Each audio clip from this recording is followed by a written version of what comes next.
Hi guys, thanks for tuning in to another video on ForgottenWeapons.com. I'm Ian McCollum and I'm here today at Marstar up in Canada taking a look at a number of very interesting firearms, including this Mark III Vickers Berthier light machine gun.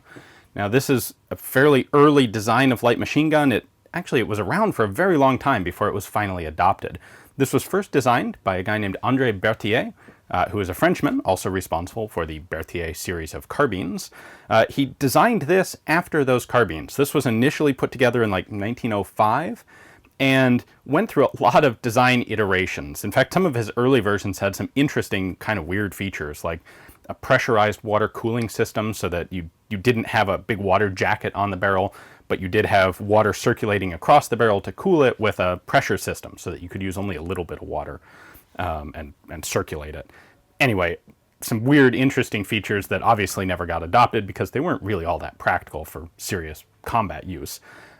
However, it was tested by a number of countries. The early version of this, there's a more mainstream version that he came up with in 1908. Ultimately, the U.S. military, the U.S. Marine Corps, actually adopted and ordered a bunch of Berthier light machine guns late in World War I, but the war ended before they were delivered and the order was canceled. After that, Berthier had to go on trying to find another customer for his gun. It was tested by a bunch of people. It was tested by the French as part of their development of the Châtellerault light machine gun, which would come in 1924. And right about that same time, in fact, in 1924, the Vickers Company in England saw this and they thought it had some real potential. And so they purchased the manufacturing rights from Berthier. And then they had the Vickers Company, which was a quite large arms conglomerate at that point. Then they had the Vickers Company acting as the marketing and advertising company behind this design of light machine gun. They wanted it to have a light machine gun counterpart, basically, for their Vickers heavy machine gun that they were marketing very successfully. So they started manufacturing these, and ultimately they only sold them to a couple of places. I want to say Bolivia, and I think Latvia purchased some, but very small militaries, very small orders. They finally got their chance in the late 1920s, early 1930s, when the British started experimenting around and looking for a replacement for the Hotchkiss and Lewis light machine guns. Now, the Bren gun would ultimately be adopted for this purpose, but the Vickers Berthier was actually a really serious contender in these trials. In fact, early on in the trials, it was the best gun in some of the early trials. It was only when they finally went into endurance testing that the Czech guns, the ZB-26, ZB-30, which would ultimately become the Bren, only in the endurance trials did those guns catch up and overtake the Vickers Berthier. However, during this process, there was also the British Army in India, which had a lot of independence, had its own major factory at Ishapur.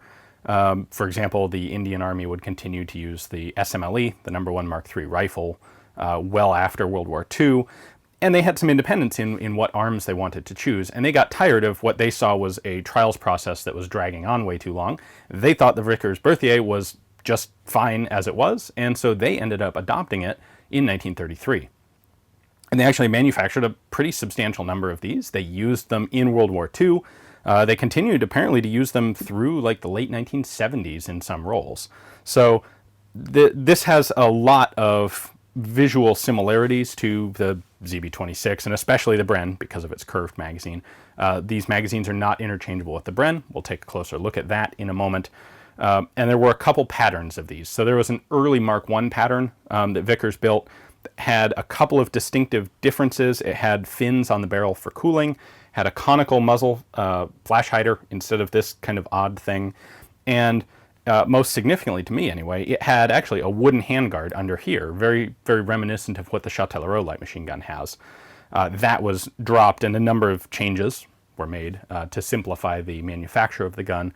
Ultimately, by the time the Indians adopted it, it was in its Mark III configuration, and that's what we have here. So why don't we go ahead and take this apart, and I'll show you how it works on the inside, and then tomorrow we will go out and do some shooting with it. All right. It's a little hard to read, but here are the markings on the top of the receiver. This is a Mark III Vickers Berthier. By the time the Indian Army adopted them, that was the standard pattern. and this one is dated 1942 production, and GRI indicates that it was manufactured in India.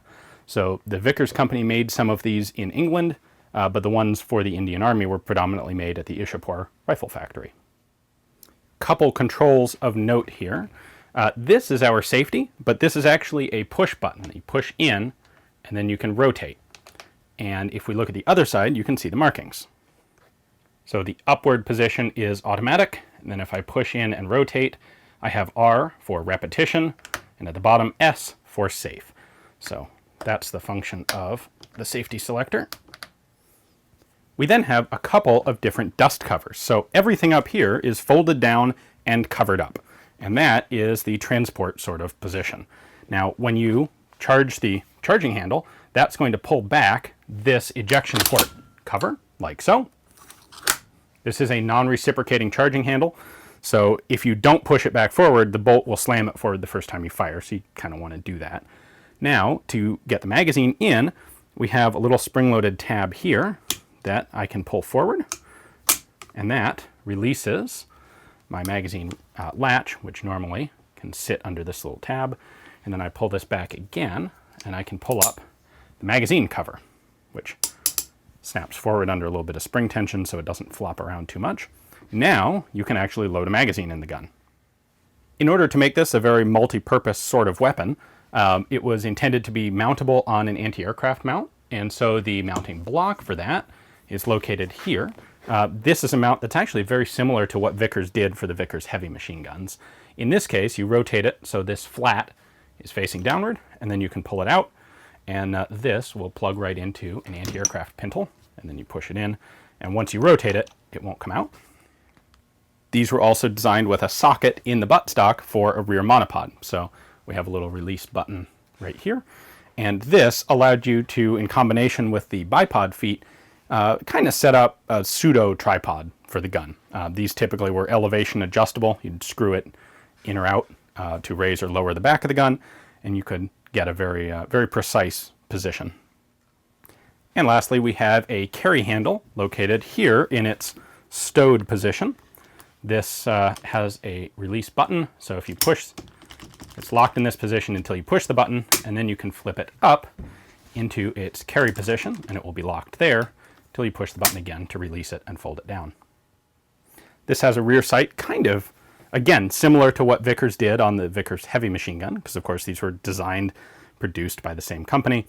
We have aperture sights, both here on the flip up position and right here on the battle sight. So our flip up sight goes out to 2,000 yards, and you can just lift that up. And then to adjust this, this is actually a squeeze button. It looks like a rotary knob, but you actually push it in, and you can then set this to whatever position you want for it. And that gives you your aiming sight and your elevation. Now these guns do have a detachable barrel, and so disassembly is going to begin by removing the barrel, and there's a cool element to that. What we actually are going to do is take this and pull it backwards, and because someone's put this cotter pin in, I'm going to use this rag to pull it. This thing is spring-loaded, but when it's in there, it's hard to grab. So we're going to then rotate this down, and that allows the barrel to release, and it also disconnects the gas system. Notice that when I rotate this, I am actually camming the gas tube and bipod forward and backward. So in the downward position, we've now broken the barrel out of the gas tube, and it's free to rotate.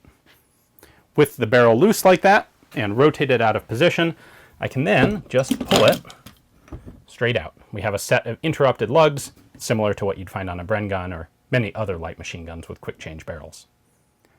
That then leaves us with the receiver assembly to disassemble, and there is only one pin that we need to deal with for that, and it's located right here in front of the trigger. Pull that pin out, like so. It is captive, so it's going to stay right there. Once that's out, then we can tip the whole pistol grip assembly and buttstock assembly off of the gun. When you get to this step, make sure the bolt is all the way forward, because the recoil spring's in the buttstock and you want it decompressed. Make sure the charging handle's all the way forward as well. And then with this pin all the way out, the back half of the gun just lifts right off. Now we can use the charging handle to pop the bolt and operating rod out the back of the gun, like so. And there we are, field stripped. Inside, we have a bolt and operating rod that are actually pretty reminiscent of, well, of the Bren, the ZB, of course, the Châtellerault.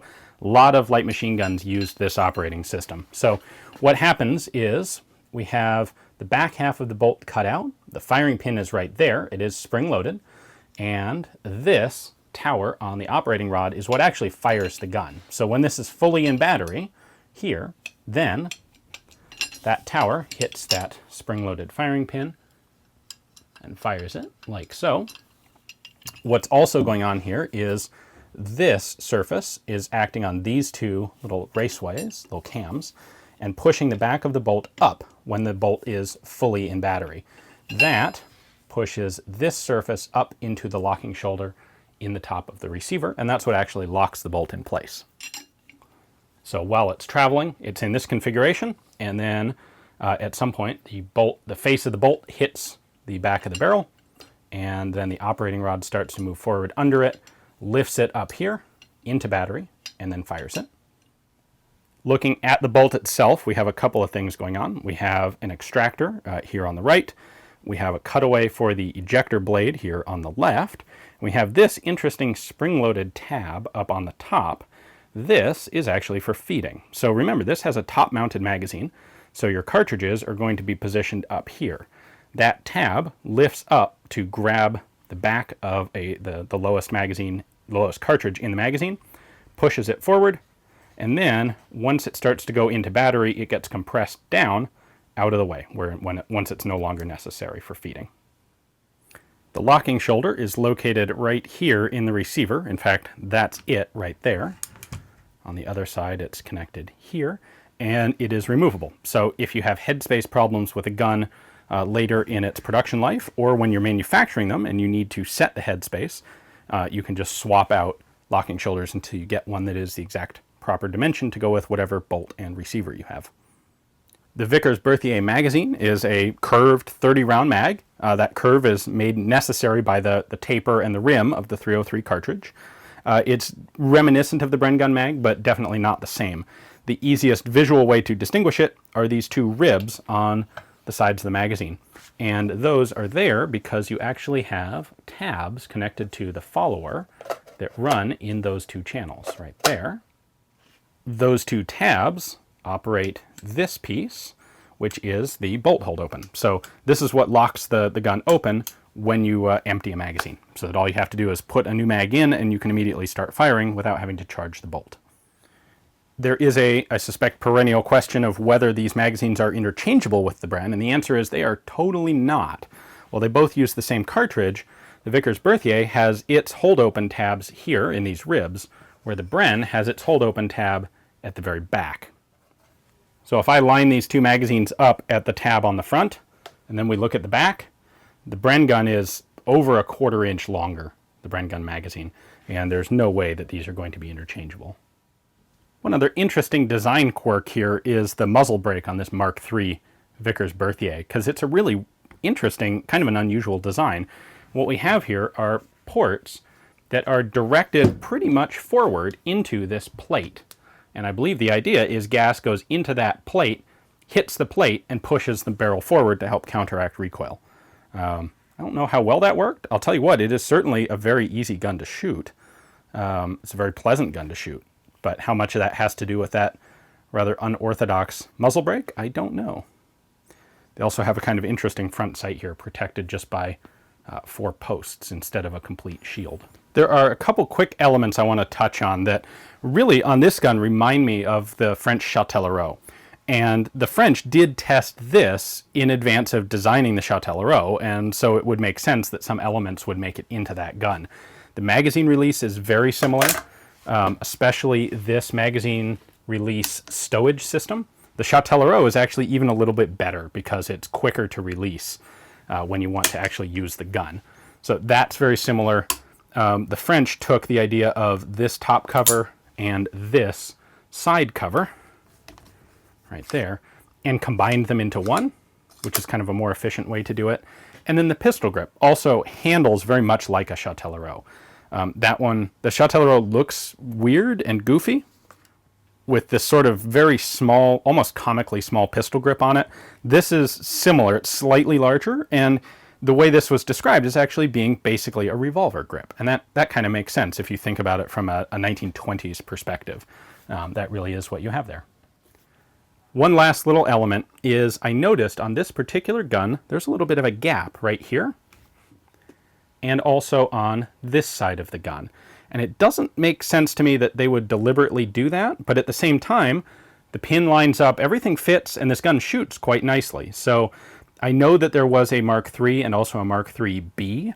I have not handled a 3B, but my understanding is it has only very minor changes to the design. And my suspicion, which I have absolutely no data to prove, is that this is actually a Mark IIIB buttstock assembly, and it fits on a regular Mark III receiver, but leaves this very short gap. So I suspect with the 3B, they probably extended these surfaces to improve the assembly or disassembly or the retention of the buttstock. So the Vickers Berthier would serve with some distinction in World War II with the Indian Army. They served in Italy, they served in North Africa, and they were pretty good guns. They were well liked. They would go on to serve in the Indian Army until apparently the late 1970s in various reserve roles, ultimately being replaced with more modern guns, of course. The one other place that you will see this gun have an influence is with what was called the Vickers gas-operated, or the Vickers Type K, which was the adapted aircraft version of this same basic mechanism. As to be used in an aircraft, it was outfitted with a drum magazine, a top-mounted Bren-style kind of pan drum, and it had a much higher rate of fire, something like 950 rounds per minute. I believe actually they started out at 1,050 and then later were modified to drop the rate of fire down to 900. But aircraft guns need, of course, higher rates of fire because they have fleeting opportunities to make hits. More famous than any of the use of those guns in aircraft, because that sort of flexible mounted machine gun in what was probably a biplane most of the time was pretty much obsolete by the beginning of World War II. Where those are better known is for use with the Long Range Desert Group and the SAS in North Africa, where those guys were quite happy to scavenge decommissioned Vickers K, or Vickers gas-operated guns from aircraft, mount them on Jeeps and Chevy trucks, and go gallivanting about the desert, blowing up German and Italian airfields. So that's the same basic mechanism as this gun, just set up for a different role. The bolt and the op rod were lightened to give it that higher rate of fire, and at some point we'll get our hands on one of those and we'll do a video on it as well. For the time being though, it was very cool to get to take a look at this Vickers Berthier because they are quite rare guns to find these days. A big thank you to Marstar for allowing me to check out this particular one.